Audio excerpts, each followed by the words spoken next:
Whew, all right, let's see here. Audio, mic, check 1 2, check 1 2, microphone check. Da, da, da. Tap in team and let's hit record. Make sure we hit record on this one. And we are recording. All right, as you can see here, we got a new background. Is it blurry? Is that blurry? It looks blurry. That's all right though. Wait, let's see here. Let's see what the effects are. Settings, effects. It was blurry. We'll keep that. We'll keep it non-blurry for this one. Okay, we don't have to blur it up for you guys. All right, what's happening, team? I know we are a little ahead of schedule on the timer here, and also too, like, you know, just because I'm helping my family move, so I wasn't sure when to really put in on the calendar booking for you guys to know when we are going live for the group coaching stuff here. So as you can see, we got a new background. Here. We have about 85% completed with the move, so that's a good thing. And you know what, that was funny because last time I helped my family move, I was here by myself, and it was apartment to apartment within the same building or complex or compound, and that took a long time. By myself. But yeah, we're good. We are here. We are live, and we are rocking and rolling. So I hope you guys enjoyed the last two topics of the reverse lunge, and also, well, the last one we did was the reverse lunge, and making sure we addressed the knee valgus, which we do not want to have as we performing any squat lunge execution for exercises. All right, and today is going to be the art of the plank, the anatomy, your biomechanics, and lower back pain prevention. Cool. So let's double check real quick here before I share the screen. Yeah, let's double check before I share the screen here. Enter picture in picture. Allow this time. No, not yet. I guess not yet. Not for that one. I do want to share the screen on the iPad. Da-da-da. The art of the plank, Google Slides. Hopefully that's the one. And hopefully we are over here. All right, so we have the art of the plank. So your front plank, good old front plank. We gotta talk about that core.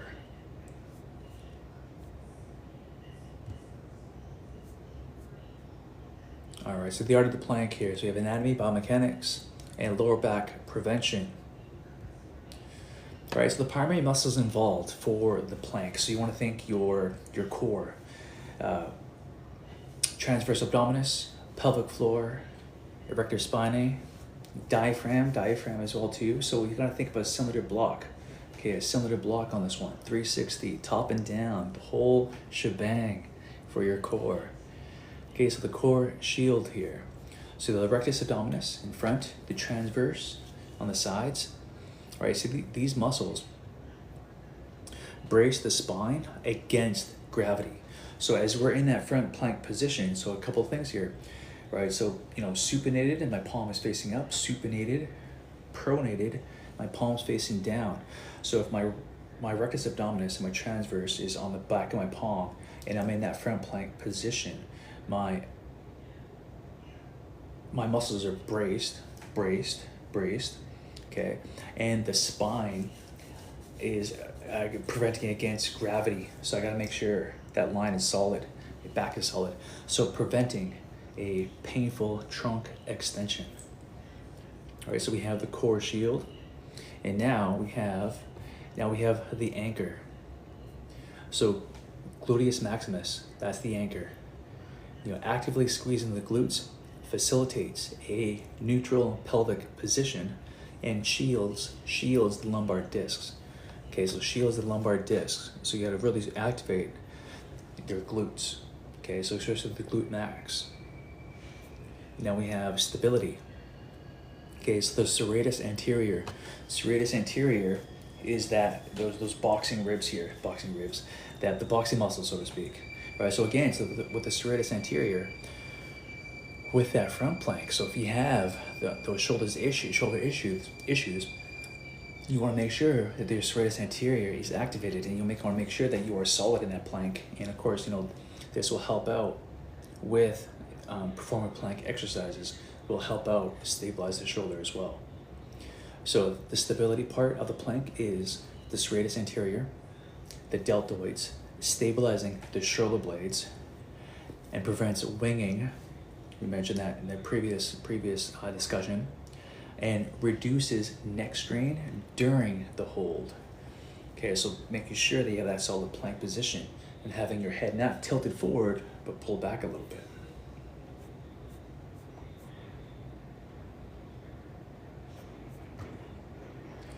Now we have the anterior pelvic tilt, APT. So anterior pelvic tilt, the pelvic pivot. Okay, so the anterior versus posterior. Anterior is the front, posterior is the back side. Okay, so now you want to think. So the position of your pelvis determines whether your abs or, whoa, crazy rain up there. So the position of your pelvis determines whether your abs, or your spine takes the load. Okay, so this is the key factor here.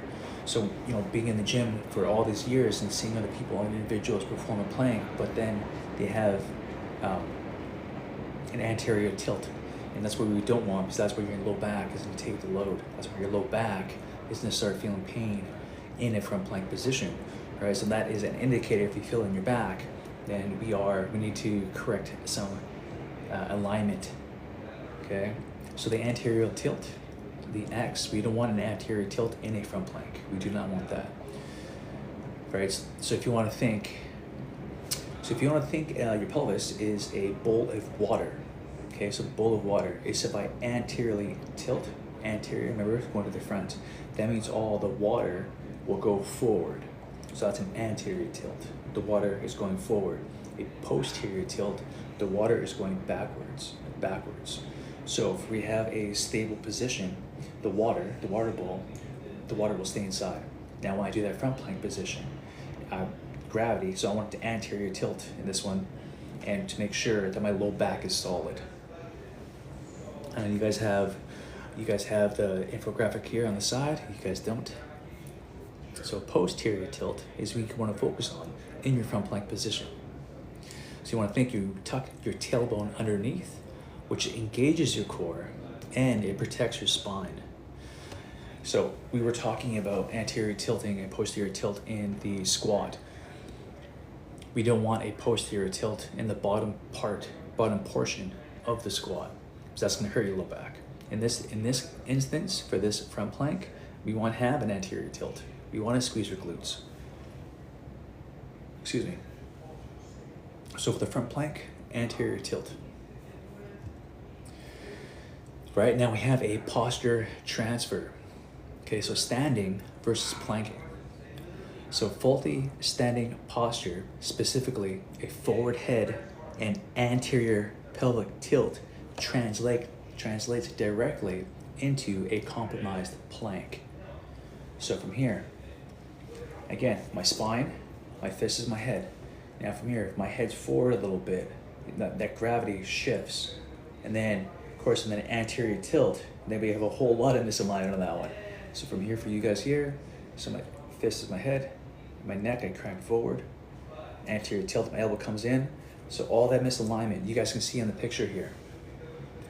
All right, so a faulty standing posture, specifically a forward head position in an anterior tilted pelvis, right? So that's going to translate. If you have this posture, if you take a look at yourself in the mirror on a side profile, or when you guys send a picture updates for your front and side and back for your pictures to showcase those muscles, or weight gain or weight loss over the months coming with the Inside Den, you'll be able to see that posture. Right? So the goal is to maintain a neutral plumb line We talked about plumb line before, right? So from the ear through the shoulder down to the ankle, right? So if you can, guys and gals, if you take a look here on the good posture here, the plumb line, the green arrow coming straight down from the ear, shoulder, it's a crazy rain out there, hip into your heel, ankle, Candace? Okay, so standing versus planking. So you make sure that, you know, your posture, right? Again, so that's why we really dive deep into these corrective exercises inside the den. You know, like we can have, you know, we may, you know, build, I can hold I can put a 45-pound plate on my back, on my shoulders. You know, I can do all this, you know, external load. However, if we are having that anterior tilt and our head is forward prior to this exercise, okay, and you want to have you know, put some plates on the back, right, to look, you know, to be tough and stuff, right? But at that risk versus reward, that risk, right, you're gonna definitely hurt your low back, and you know, especially you know, working all these years, you know, for the term weekend warrior, where we work through Monday through Friday, 9 to 5. You know, that weekend hits, boom, I'm booking that high rocks class. Boom, I'm booking that, you know, the high intensity interval training class. That's some crazy rain. And you know what? If we don't have these corrective exercises that we address inside the den, right? We will, you know, it may not hurt, you know, within the first 90 days, 60 days, or it may hurt the first try, or, you know, fast forward to 3-4 years down the road, now you're seeing physio, you know, your low back is tweaked, your ankle mobility is non-existent, right? You are walking with pain, right? So that's from the, you know, trying to achieve something, to be, you know, for yourself to be like, you know, I can do this core work by putting plates on my back, you know, to make it more challenging, because, oh, the plank is easy, which we'll get into another thing. So another issue that I've seen is, of course, you know, having the anterior tilt, or having having that core braced, making sure your glutes are solid. Another thing too, so I'm not sure if I mentioned this in the slide deck, so this is why it's great to have the replay and also to have live training, right? So from here, so if I squeeze my hands and I squeeze in, like I'm gonna bust open a coconut, right? So I'm squeezing in. If I have, you know, I squeeze here, and if you take a look at me, just, you know, my posture, my muscles are, you know, activating, right? So that means I'm really focusing more, right? Looking more on my upper body holding me up, right? So like, even though I might have a baggy t-shirt on, and from a side profile, from a trainer looking at the client, and I'm doing this position here, and I'm rocking and rolling, you know, I'm hitting it, but my core may not be as engaged as my upper body, right? So I remember back in the day when you know, I would have my bow staff, right? You know, walk around the class, or with my clients, you know, poke them, stick them in the rib cage, and transverse abdominis here, just to make sure that their core is engaged, right? So that's why in kickboxing, boxing, you always want to make sure that your core is solid. You want to make sure your core is, you know, is working through exercises. And back to my point, so, you know what, I kind of recommend having your hands out. Of course, at the beginning, if you need to go through this position here for that front plank, then go for it. But I can have my hands open up through. You can make fist here for that front plank position.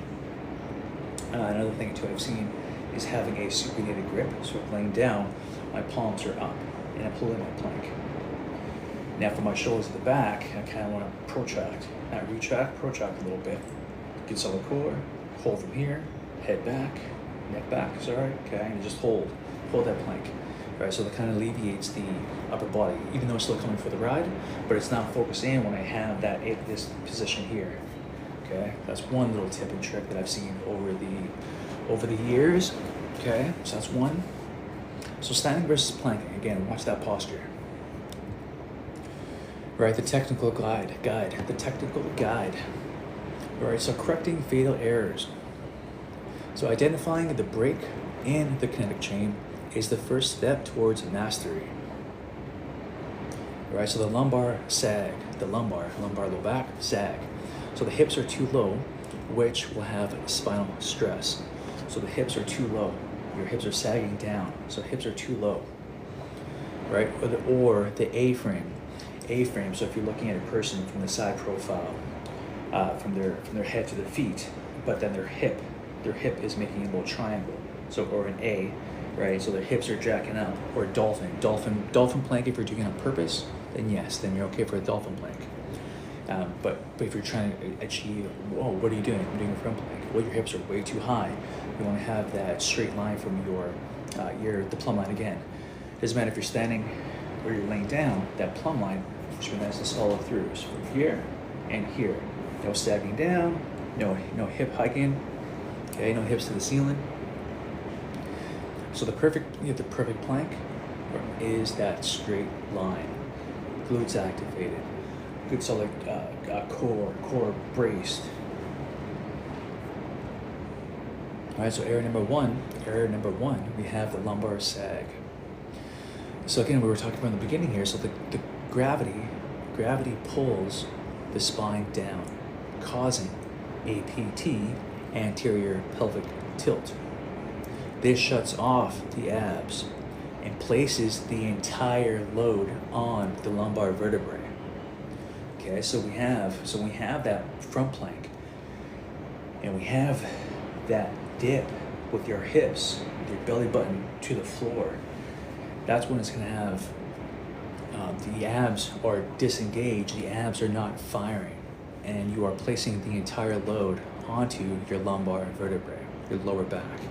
That's when you're like, I don't do planks because my low back hurts. Well, let's double check that technique. Do we have that straight line, that plumb line?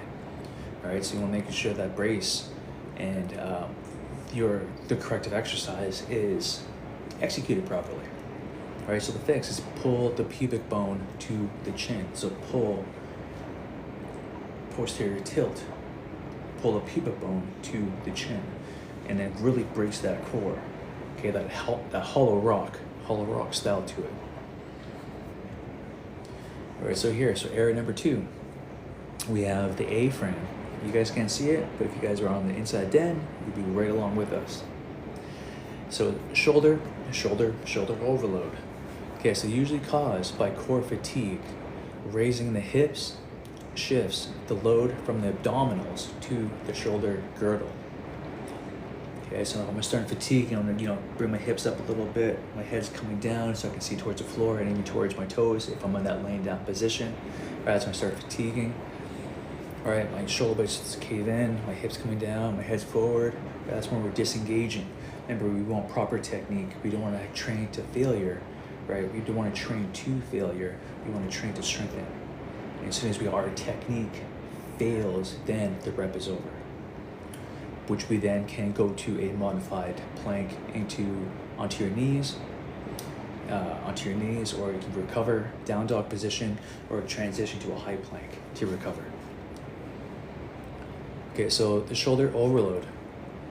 So the fix is lower the hips until there's a straight line from ears to ankle. Ears to ankle, that's what we want to have from a side profile.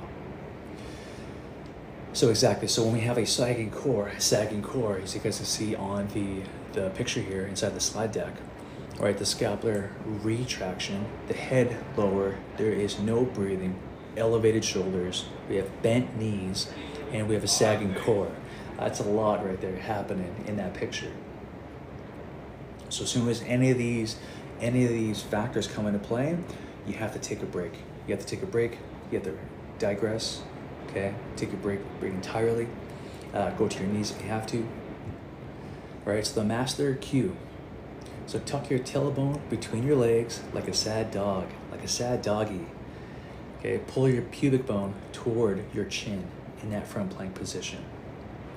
This coaching cue instantly resets the pelvis into a posterior pelvic tilt, PPT, bracing the core. Joint alignment, so elbows stack directly underneath the shoulder. You don't want, common mistake is having too far forward. Now, you can have a long lever, front plank, long lever, front plank, long lever. Okay, if you have your hands on a bar, perhaps on a squat bar, or you're in that ab roll up position and you hold it there, that's a different story. We're talking about joint alignment for the basic front plank.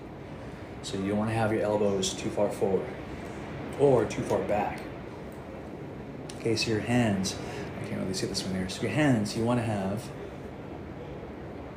forearms are parallel and avoid the triangle. Avoid the triangle again. So we want to avoid the triangle. We want to have our hands over palms. Okay, and your neck. You want a neutral. You want your neck neutral. So look at the floor. Look at the floor in front, or just look at your hand placement. Okay, so you want to be chin tucked in, neutral through. Okay. My apologies. So we have the correct technique. We have our hands are parallel, forearms are parallel, and avoid the triangle. Common mistake is clasping hands, shoulder winging. So when I come from here, my shoulder, my angle changes if I'm having that hand clasp position. And then your neck here, so you want it neutral. So again, looking at the floor or in front of your hands. A common mistake is looking at your toes. That means my head's coming way down, right? Or your head is drooping. Another one is your glutes. Okay, so another one is your glutes. So you want a hard squeeze throughout the hold, so you can activate those glutes. Okay, so loose glutes leads to a back arch. So your glutes lock into your low back, your lumbar. So front plank variations here. So we have the forearm plank, previously mentioned. So greater core isolation, lower center of gravity demands more from the transverse abdominis, preferred for those with wrist issues. So again, if you have issues doing push-ups, what you can do, this isn't push-ups though now, okay? So you can roll up a towel, you can squeeze the towel, or if you think of, for the people that live in the snowy areas, you want to think that you're grabbing a snowball. So with the floor, you can grip the floor. So if I'm here with my wrist flat against the floor passively, it's all perhaps going to my wrist, but if we activate, now my forearm muscles is coming into play as well. Well, of course, we have the perfect push-up tools. You can use dumbbells. You can have your hands a little further in front, okay? So that's the forearm plank and a high plank I'm talking about here. So high plank integrates upper body push strength. So you want to get stronger in your push-ups, get that isometric hold at the top part of the position of the push-up. So this demands more scapular stability and prepares the body for push-up mechanics. So for the shoulder issues, for the posture, push-up position, okay? Inhale, exhale. So you want to inhale on the descent and exhale on the push. Inhale on the descent, exhale on the push for push-up. Oh, shoot, wrong one, wrong trackpad. All right, so the final checklist here. Okay, so we're approaching the end here. So again, final checklist. Is my tailbone tucked? Is the sad dog active? So we don't want a sad dog. No one wants a sad dog.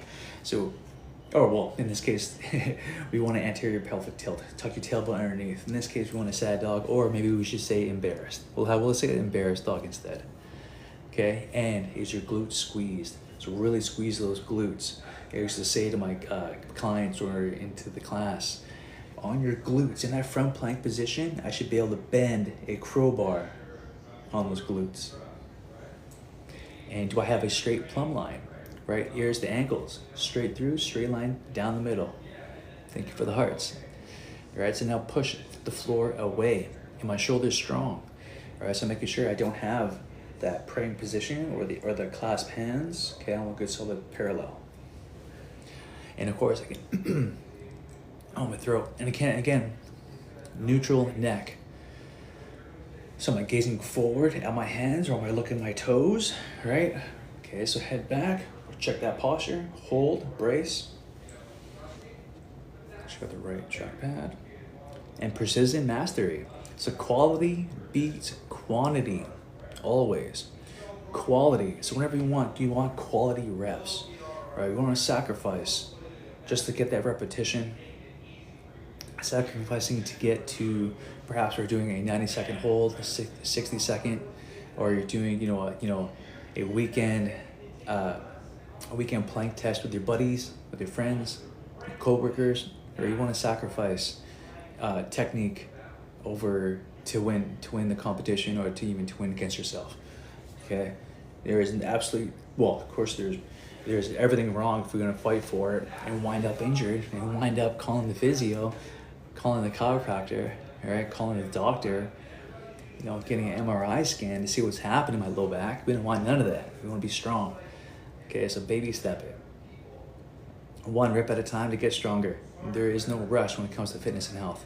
There is prioritization when it comes to fitness and health. All right, you are sharing your screen.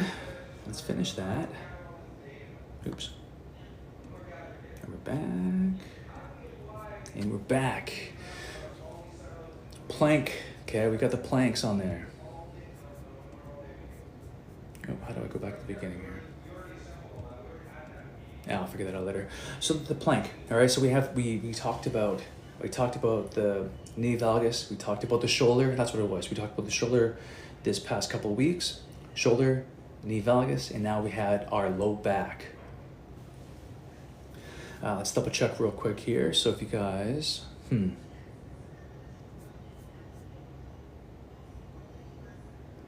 yeah, we'll keep the green light up. So we'll keep it there. The plank PDF presentation will be uploaded. The video here will be uploaded, and also too, I'll quickly add in the Day One Dance Specialist AI Assistant Coach workout. I'll just post it. I'll paste the workout in the comments, because I always want to tie in a learning material. Of course, if we were on board here, we'll have some Q&A about said material, and then of course going through the Day One Den Assistant Coach for you guys to utilize. Okay, so we'll keep it there. I'll do my edits here and stuff and make sure that you guys have the workouts, and boom. I will also put up the calendar so you guys are well aware in advance for the time. Okay, so it's Monday, 7-day jumpstart, 12 p.m. Pacific. Wednesday and Friday is the premier tier, okay, for the Q&A coaching, regards to exercises, Day One Den, specific workouts, especially for if you did have low back issues in your plank. We just addressed it here. We will always have the replay, the PDF, and of course ongoing topics in regards to proper exercise technique and form. And of course, if you guys want to have a little more so on perhaps nutrition, mindset, goal setting, I definitely was talking to another friend, and just how our check-ins is not, well, besides outside of the 7-day jumpstart, when we have the Q&A coaching is just the quality of life check-ins, making sure that we are good, that we are maintaining a healthy and strong mindset as we go through our days, through work, school, relationships, Fighter for the X, Day One Den school material. We want to make sure that we are healthy and that we have a proper footing in life. I do want to make you guys stronger, but also want to make you guys stronger physically, spiritually, mentally. All right, Ryan Omiso signing off. And, happy Good Friday. It's Friday, April 3rd. It's 11:38 a.m. for me here on the Cayman Island. It's lower. It was meant to be for 2 p.m. for us, but I gotta help my family finish up their moving. All right, team. Bye. Stop recording. End the call. The video and audio was great. Thank you, school, for asking. Back to school platform. All right, I hope you guys enjoyed that too. Right now, last time you guys were sitting in the bleachers. Now you're right in front of me. They have a little better situation here for the setup. Any questions at all, please join the Day One Den. We want to make sure that you guys are on a good footing for your fitness and health and wellness. And yeah, so come on board. We have a 7-day trial for the 7-day Jumpstart course. the material, the video coaching, and the Day One Dance Specialist AI Assistant Coach. And of course, we also have the calorie coach as well. All right. Bye. Have a great day, team.